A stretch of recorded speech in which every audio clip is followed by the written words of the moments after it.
আমার বউ আমার সাথে খুব খারাপ ব্যবহার করে, তুই তুকারি করে, বাসায় চিল্লাচিল্লি করে, এতে আমার খুব কষ্ট হয়। আমার বউ এখানে উপস্থিত আছে, আমার বউকে কিছু নসিহত করুন প্লিজ। যে ভদ্রলোক প্রশ্নটি করেছেন, আমার মনে হয় যে আজকে বউকে তিনি ফুসলে ফাসলে আনছেন এই উদ্দেশ্যে, যাতে করে উনি ওনার দায়িত্বটা, ওনার কাজটা আমার হাতে তুলে দিলেন যে আমার স্ত্রীকে আপনি একটু নসিহত করে দেন। আমি এই জন্য বলি, এই প্রশ্নগুলো তো শুধু প্রশ্ন না, এগুলো কোনোটি আছে, এগুলো এক একটা আলপিন। অর্থাৎ আপনার কাউকে একটা খোঁচা দেওয়া দরকার, আপনি দিতে পারতেছেন না, আলপিনটা আমার হাতে দিয়ে বলেন আপনি একটু দেন, ব্যাপারটা সেরকম হয়ে গেছে।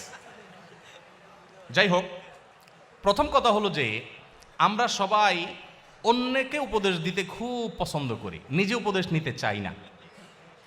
আমার কাছে যখন প্রশ্ন আসে যে হুজুর আজকে একটু বলে যাবেন যে একজন স্ত্রীর প্রতি স্বামীর কি কি কর্তব্য আছে, তখন আমার বুঝতে বাকি থাকে না এটা কোনো মহিলার প্রশ্ন। তিনি তার স্বামী আজকে এখানে আছে, তাকে সাইজ করতে চান, এই জন্য তিনি এই প্রশ্নটি ছুড়ে দিয়েছেন। আমরা প্রত্যেকটা মানুষ আমরা আরেকজনের হাদিসটা খোঁজাখুঁজি করি, আমি নিজের হাদিসটা আমি খুঁজি না। আজকে যদি একজন মানুষ বলতেন যে একজন আদর্শ স্বামীর কি কি গুণ থাকা উচিত, আমি একজন পুরুষ মানুষ, আমার এটা জানা দরকার, আমি আমার স্ত্রীর কোনো হক নষ্ট করছি না তো, এটা হতো সবচাইতে অ্যাপ্রিসিয়েট করার মতো প্রশ্ন। ঠিক একইভাবে কোনো স্ত্রী যদি জানতে চাইতেন যে আমি কিভাবে একজন আদর্শ মুসলিম স্ত্রী হতে পারি, সেই গুণগুলো কি কি আছে যেগুলো আমাকে অর্জন করতে হবে, আপনি একটু বলে দেন, তাহলে সেটা হতো আদর্শ প্রশ্ন। নিজের পরিবারে কেউ ভুল পথে থাকলে প্রশ্নের মাধ্যমে তার সংশোধন কামনা করাটাকে আমি দোষের বলে মনে করছি না, কিন্তু এই প্রবণতা থাকা যে সব সময় আরেকজনকে সোজা করবো বাট আমি পুরোই বাঁকা থাকবো, এটা কখনো বুদ্ধিমান মানুষের কাজ হতে পারে না।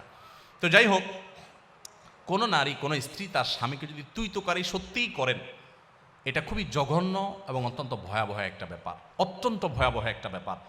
এবং একসাথে থাকতে গেলে কিছুটা বাদানুবাদ, কিছুটা উচ্চবাচ্য হবেই, কিন্তু তাই বলে তুই তোকারি পর্যায়ে চলে যাওয়া, চিল্লাচিল্লি পর্যায়ে চলে যাওয়া, হাতাহাতির পর্যায়ে চলে যাওয়া, এটা খুবই ডেঞ্জারাস, খুবই ভয়াবহ। দেখুন, একজন স্ত্রী সামলানো কঠিন না একাধিক স্ত্রী সামলানো কঠিন? একাধিকটা কঠিন না? প্রিয়নবী সাল্লাল্লাহু আলাইহি সাল্লামের স্ত্রী কতজন ছিলেন?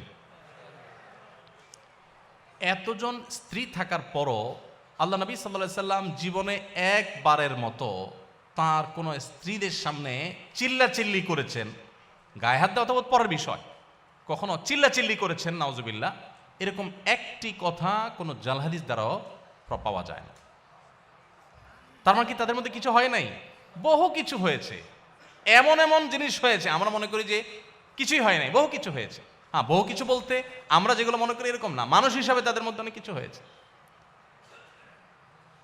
এক স্ত্রীর ঘর থেকে মধু খেয়ে এসছেন, হাফসা রাদিয়াল্লাহু তাআলা আনহা, আয়েশা রাদিয়াল্লাহু আনহা দুজন সলা পরামর্শ করলেন যে ওনার বাসায় যায় মধু খাইলো, সতীন হিসাবে একটা ঈর্ষা থাকে, তা আমরা ওনাকে আসলেই বলবো যে আপনার মুখ থেকে মাগাফিরের ফলের গন্ধ আসতেছে। ঠিক ওই প্ল্যান অনুযায়ী রাসূল আকরাম সাল্লাল্লাহু আলাইহি ওয়াসাল্লাম আসার পর বলতেছে, আপনি কি মাগাফির খাইছেন? মাগাফির গন্ধ আসতেছে কেন মুখ থেকে? রাসূল সাল্লাল্লাহু আলাইহি ওয়াসাল্লাম বলেন, না তো, মাগাফির তো খাই নাই, এটা খুব দুর্গন্ধ জাতীয় ফল, এটা তো খাই নাই। উনি আবার মুখে দুর্গন্ধটাকে খুব অপছন্দ করতেন, জিবরিল আসতো তার কাছে সবসময়। তো এবার ওনারা আবার আইডিয়া দিচ্ছেন যে আপনি মধু খাইছেন, মাগাফির খান নাই, হতে পারে পাখিয়ে ওই মাগাফির খেয়ে এসে মধুতে মুখ দিছে। দেখেন কত সুন্দর পরিকল্পনা। তো নবী সাল্লাল্লাহু আলাইহি সাল্লাম দেখলেন যে স্ত্রীরা নাখোশ হয়ে গেছে, বলেন যে ঠিক আছে, তাহলে আজ থেকে আমি আর মধু কোনোদিনই খাবো না। আল্লাহ তাআলা অবশ্য পরে আয়াত নাজিল করে সব ফাঁস করে দিয়েছেন। এগুলো আমরা জানলাম কিভাবে? আল্লাহ তাআলা আয়াত নাজিল করে দিয়েছেন, দিয়ে বলে না, স্ত্রীকে খুশি করার জন্য আপনি একটা হালাল জিনিস জীবনেও খাবেন না, এই শপথ কেন করতে যাবেন? আল্লাহ তাআলা নবী সাল্লাল্লাহু আলাইহি সাল্লামকে নাসিহা করেছেন। তাহলে দাম্পত্য জীবনে নবী সাল্লাল্লাহু আলাইহি সাল্লামের স্ত্রীদের এরকম বিষয় আসলে ছিল, কিন্তু নবী সাল্লাল্লাহু আলাইহি সাল্লাম কখনো রাগ করেন নাই। তো একইভাবে আমাদের স্বামীদেরও উচিত স্ত্রীদের সাথে সুন্দর আচরণ করা, স্ত্রীদের উচিত স্বামীদের সাথে সুন্দর আচরণ করা। ভালো করে শুনে রাখেন, অনেক মহিলা আছে লম্বা লম্বা তসবিহ পড়েন, ঘন্টা ঘন্টা কোরআন তেলাওয়াত করেন, ওয়াজ একটার পর একটা ভিডিও শুনতে থাকেন, শুনতে থাকেন, শুনতে থাকেন, এমনকি রান্না করেন তখনও ভিডিও চালাই দিয়ে তারপরে শুনেন, মাগার স্বামীর সাথে দুর্ব্যবহার করেন, স্বামীর কথা শুনেন না। আছে না নাই? এখানে যেহেতু পুরুষ বেশি, অতএব পুরুষের ঠিকের পরিমাণ বেশি হবে, এটাই স্বাভাবিক। কিন্তু শুনেন, আমি একটা কথা প্রায় বলি, আমাদের বোনদের জন্য তিতা করলার মতো আমল হলো স্বামীর আনুগত্য করা, স্বামীকে শ্রদ্ধা করা। তিতা করলা খেতে কষ্ট হলেও, করলার রস চিবায় খেতে কষ্ট হলেও অনেক দুরারোগ্য ব্যাধির উপশম হয়। ঠিক একইভাবে আপনি যদি জান্নাত পেতে চান, আপনার স্বামীর অনেক কিছু অপছন্দনীয় হলেও যতক্ষণ পর্যন্ত সে আপনাকে কোরআন হাদিস বিরোধী কিছু করতে না বলবে, ততক্ষণ পর্যন্ত তাকে মেনে চলা, শ্রদ্ধা করা, এটা আপনার কর্তব্যের অংশ। স্বামী তো পরের কথা, যে কোনো বয়সে বড় মানুষকেই তো শ্রদ্ধা করতে হয়, না হলে তো নবী সাল্লাল্লাহু আলাইহি ওয়াসাল্লামের উম্মতি থাকতে পারে না সে। আমি এরকম বহু মহিলার কথা জানি যে শুধু বোরকা পরেন না, হাত মোজা পামোজা মেনটেন করেন, তাহাজ্জুদও পড়েন, জিকির আজকার করেন, তেলাওয়াত করেন, ওয়াজ শুধু শুনেন না, ওয়াজ মানুষকে করেনও, মাগার ওনার স্বামীর প্রতি তিনি দায়িত্বশীল স্ত্রী না। কখনো এই মা নারী আল্লাহর কাছে প্রিয় বান্দী হতে পারবে না। ইসলাম যে সুন্দর একটা পরিবার ব্যবস্থাপনা আমাদের দিয়েছে, এটার মূল মন্ত্রটা এখানে যে স্বামীকে তার স্ত্রীর প্রতি সর্বোচ্চ সদ্ব্যবহার করার নির্দেশ করা হয়েছে, আবার স্ত্রীকে স্বামীর প্রতি রেসপেক্ট করতে বলা হয়েছে। সবাই যার যার জায়গায় সর্বোচ্চ ভালো হওয়ার চেষ্টা করবে। এবং স্বামীদের ব্যাপারে নবী সাল্লাল্লাহু আলাইহি ওয়াসাল্লাম কত বড় কথা বলেছেন যে তোমাদের ভিতরে সবচাইতে উত্তম মানুষ সে যে তার ফ্যামিলির কাছে, স্ত্রীর কাছে ভালো।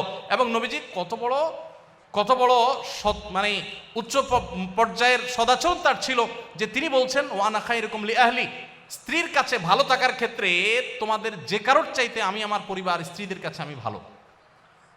এতজন স্ত্রীর কাছে ভালো থাকা সহজ কাজ না কঠিন কাজ? কি পরিমাণ ধৈর্যের পাহাড় হলে এটা সম্ভব? অতএব স্বামী স্ত্রী উভয়ের প্রতি দায়িত্বশীল হওয়া উচিত। বিশেষ করে মা বোনরা তথাকথিত বরবাদ হয়ে যাবে। আল্লাহকে সন্তুষ্ট করবার জন্য নিজের কাছে ভালো না লাগলেও দাঁত খিচে সবর করে হলেও নিজের স্বামীকে শ্রদ্ধা করতে শিখুন।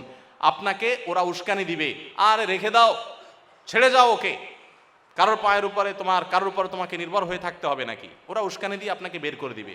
এর পরবর্তী ইতিহাসটা আর ওরা আপনাকে জানতেও আসবে না, মানুষকে জানাতেও আসবে না। এই জন্য আল্লাহর ভয় যদি থাকে, স্বামী স্ত্রী পরস্পর প্রতি শ্রদ্ধাশীল হতে হবে, এবং এটা না হলে আপনার তাকওয়া কখনো শক্তিশালী হবে না। আপনার জন্য সবচেয়ে বড় চ্যালেঞ্জগুলোর একটা হলো, মনে রাখেন, আপনার জন্য নফল নামাজ পড়া, কোরআন হাদিসের অনেক কিছু চর্চা করা আপনার জন্য এত কঠিন না, স্বামীর আনুগত্য করা তত কঠিন। নবী সাল্লাল্লাহু আলাইহি ওয়াসাল্লাম মেয়েদের জান্নাতে যাওয়ার পূর্ব শর্ত 4টা উল্লেখ করেছেন। ইজা সাল্লাতিল মারআতু খামসাহা ওয়া সামাত শাহরাহা ওয়া আতাআত যাওজাহা ওয়া হাফিজাত ফারজাহা। 5 ওয়াক্ত নামাজ যখন নারীরা ঠিকমতো পড়বে, রমজান রোজাগুলো যখন ঠিকঠাক মতো রাখবে, এবং স্বামীর আনুগত্য, কথা মেনে চলবে, এবং নিজের ইজ্জত সম্ভ্রমকে হেফাজত করবে, এই 4টা কাজ যদি ঠিকমতো করে, সোশ্যাল মিডিয়াতে অ্যাক্টিভিটিসের মাধ্যমে বেপর্দা করে না, বাইরে বেপর্দা হয়ে যায় না, অন্য মানুষদের সাথে যোগাযোগ করে না, স্বামীর অন্যায় নির্দেশ যতক্ষণ না হয় ততক্ষণ পর্যন্ত তার আনুগত্য করে চলে, এগুলো যদি হয় তাহলে সেই ব্যক্তির জন্য জান্নাত অনেক সহজ। আমাদের মা বোনদেরকে আল্লাহ তাআলা আমলটা কঠিন হলেও করার তৌফিক দান করুন।